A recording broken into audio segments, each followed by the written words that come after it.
လူကြိုက်များတဲ့ online game တစ်ခုမှာကိုကကစားသမားတယောက်ဖြစ်နေပြီး game တဲကကောင်မလေးတယောက်ကိုချစ်မိသွားတယ်ဆိုပါစို့စိတ်မကောင်းစရာကတော့အဲ့ဒီကိုလက်ထပ်ဖို့ကမ်းလှမ်းလိုက်တဲ့သူဟာတကယ်အပြင်မှာတော့ယောက်ျားကြီးတယောက်ဖြစ်နေတာပါနှစ်အတော်ကြာပြီးနောက်ကိုကတခြား game အဖွဲ့တစ်ခုမှာအဖွဲ့ဝင်ဖြစ်နေတဲ့ချိန်မှာအဖွဲ့ဝင်တွေအားလုံးအပြင်မှာဆုံကြဖို့သဘောတူလိုက်ကြပါတယ်အဲ့ဒီမှာတွေမထင်မှတ်ဖဲအဖွဲ့ဝင်အားလုံးဟာကိုเจ้าကအရန်ချစ်စရာကောင်းတဲ့ကောင်မလေးတွေဖြစ်နေတာကိုတွေ့လိုက်ရတဲ့အခါ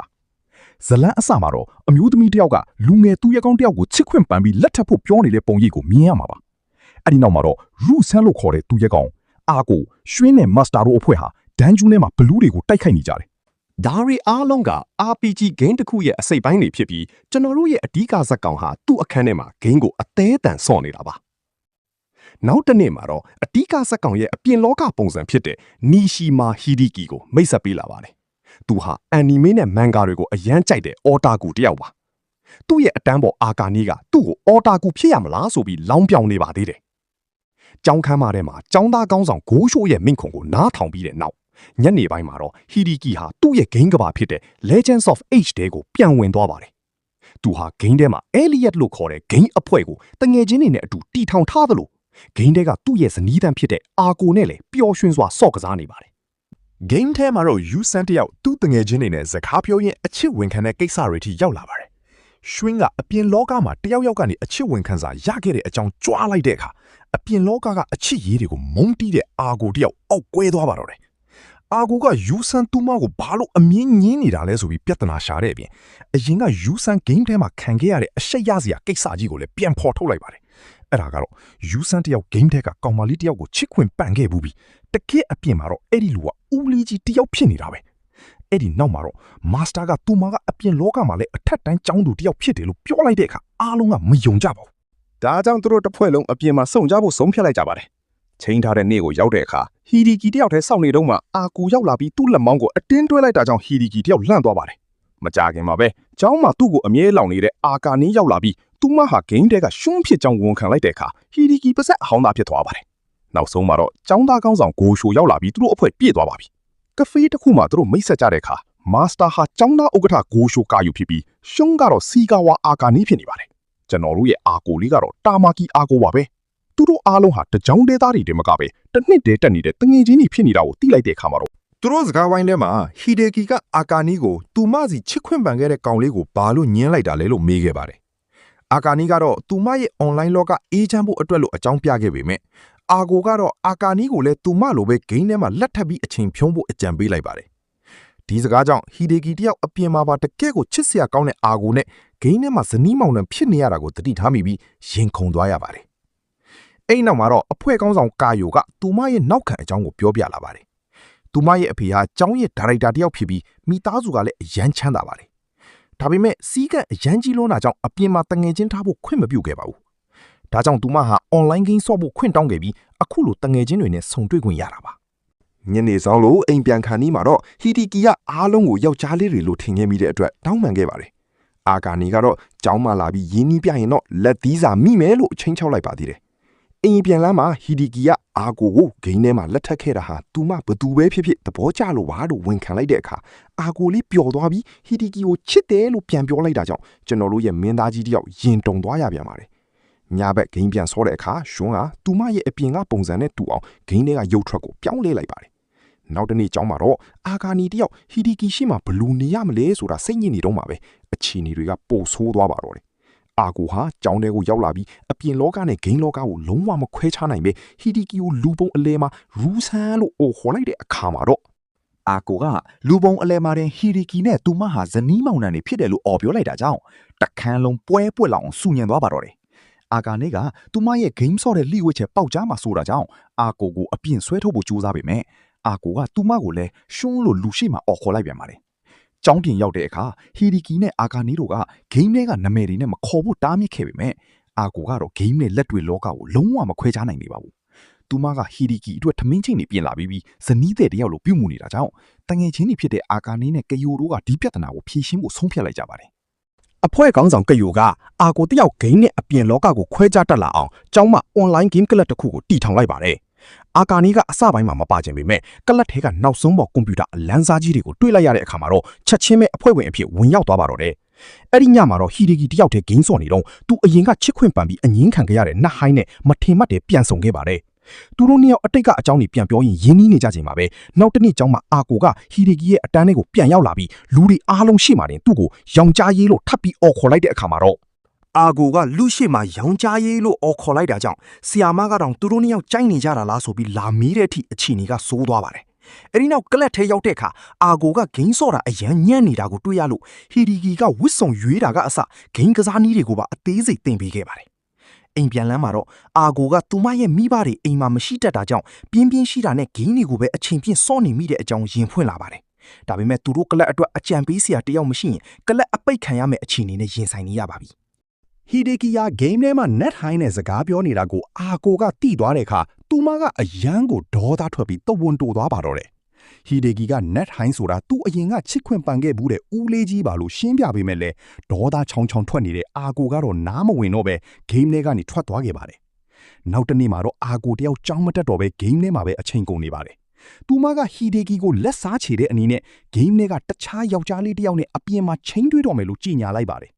ဂိမ်းနဲ့အပြင်လောကကိုခွဲခြားရမယ်ဆိုတဲ့ဟီဒီကီရဲ့စကားကိုပဲသူမကပြန်သုံးပြီးသူမရဲ့အပြင်လောကကိစ္စတွေကိုယူဆန်းဝင်မပါဖို့ပြောလိုက်တဲ့အခါမှာတော့ညနေဆောင်တဲ့အခါဟီဒီကီတယောက်အာကိုကိုသူစိမ့်ယောက်ကြားလေးနဲ့တွားတွေ့မှာကိုစိုးရင်ပြီးကနာမငြိမ်ပြနေပါတယ်နောက်ဆုံးမှာတော့သူဟာအာကိုကိုတကယ်ချစ်မိနေပြီးသူမကိုကာကွယ်ပေးခြင်းနဲ့စိတ်နဲ့သူမစီကိုအပြေးအလွှားသွားခဲ့ပါတယ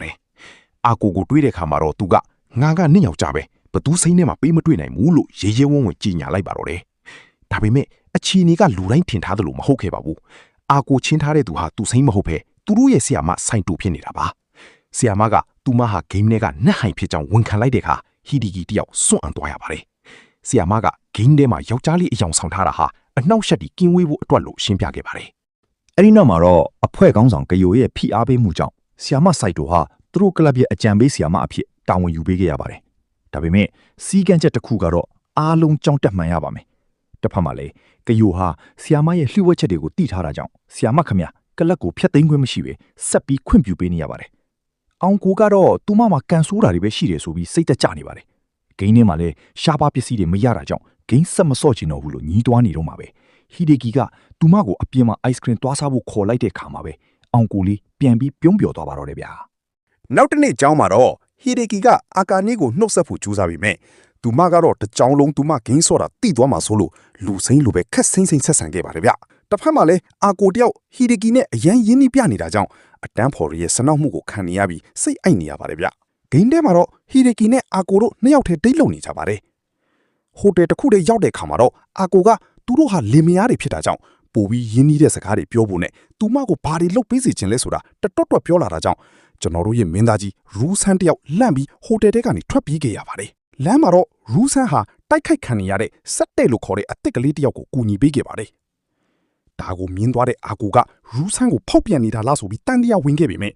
ရူးဆန်းကတော့သူဟာအစ်စ်ကလေးကိုကူညီပေးရုံတမ်းမှလို့ရှင်းပြခဲ့ရပါတယ်နောက်တစ်နေ့ဂိမ်းထဲမှာအဖွဲလိုက်လူစုံလုံးပါပဲဟိုတနေ့ကကူညီပေးခဲ့တဲ့စက်တဲ့ကရောက်လာပြီးရူးဆန်းရဲ့လက်မောင်းကိုအတင်းတွဲလိုက်ပါတော့တယ်ဒီမြင်ကွင်းကိုကြည့်နေတဲ့အာကိုတယောက်ဘလောက်တောင်ပေါက်ကွဲသွားမလဲဆိုတာကတော့သူမဟာစက်တဲ့ကိုရူးဆန်းနာကနေဖေဖို့အခုပဲအမိန့်ပေးလိုက်တာတော့လေဗျမထင်မထားတဲ့အဖြစ်အပျက်တစ်ခုကတော့ဂိမ်းထဲကအစ်စ်ကလေးဆက်တဲဟာတကယ့်အပြင်မှာတော့အာကာနီရဲ့တငယ်ချင်းအာကီယာမှာဖြစ်နေတာပါပ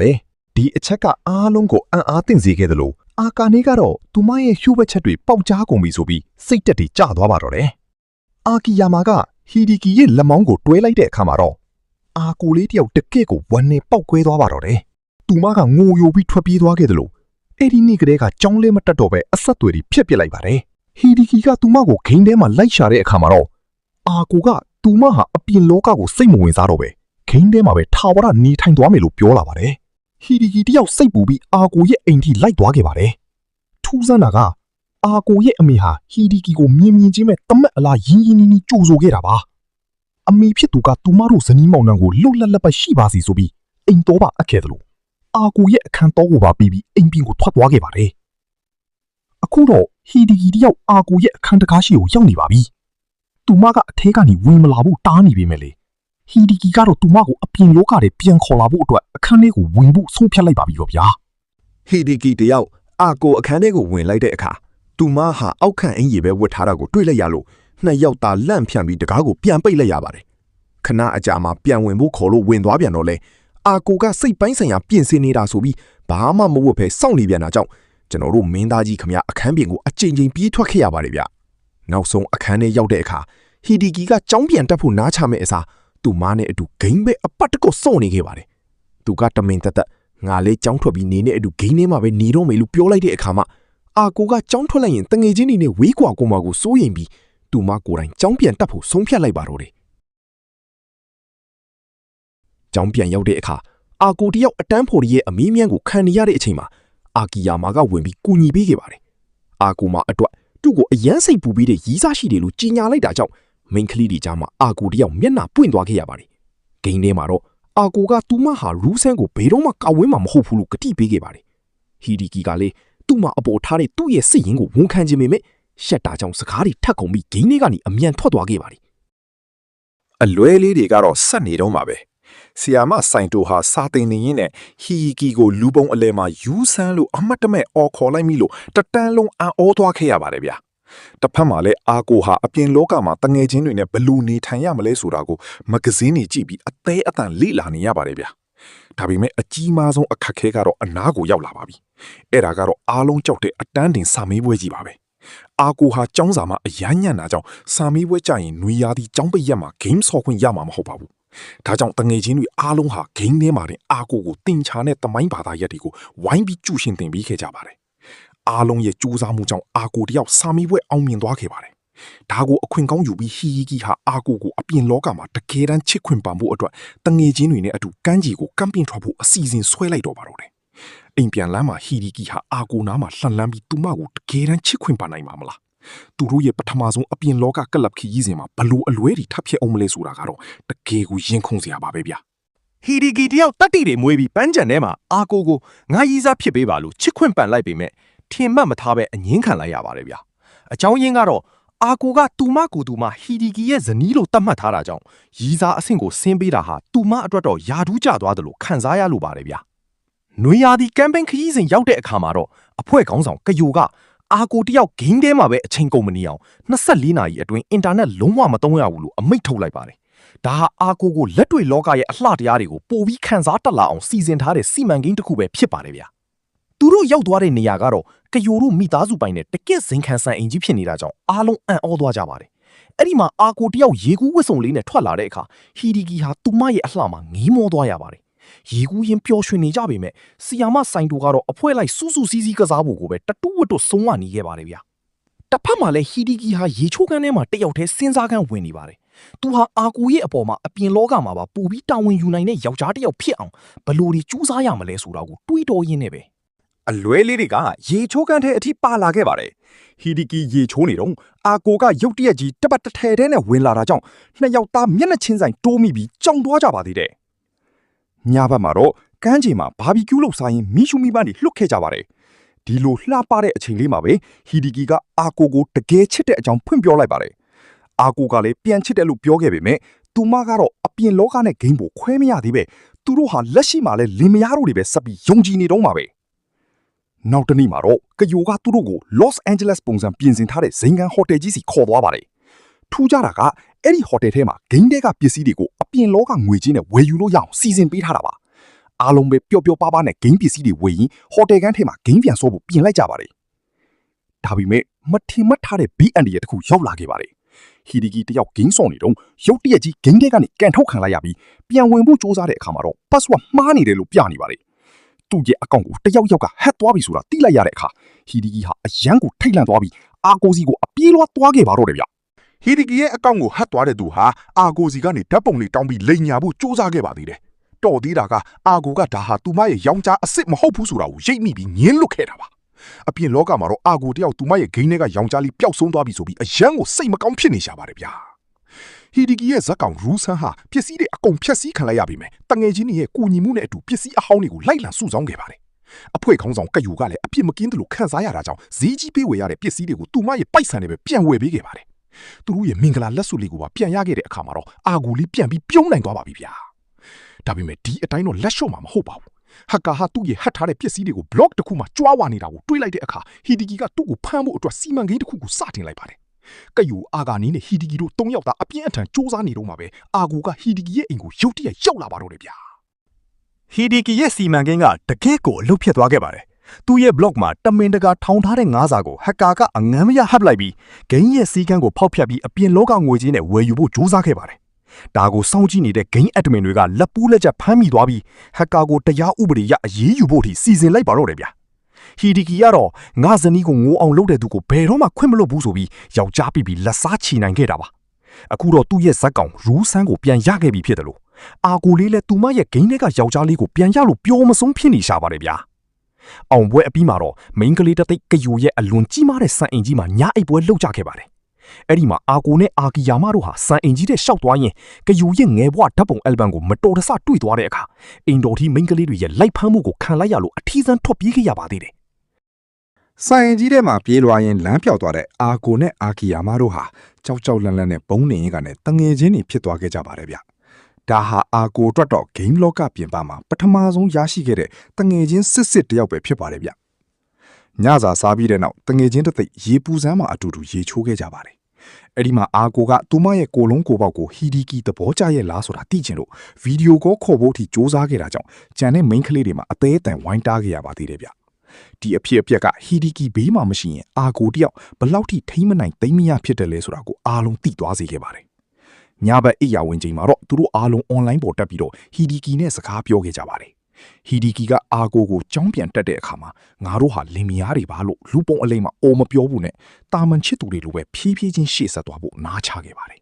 အာကိုကတော့ဒါကိုနောက်ပြောင်တယ်လို့ထင်ပြီးတော့သူ့ကိုပြန်ပြီးကြည်စေနေခဲ့ပါတယ်ဗျ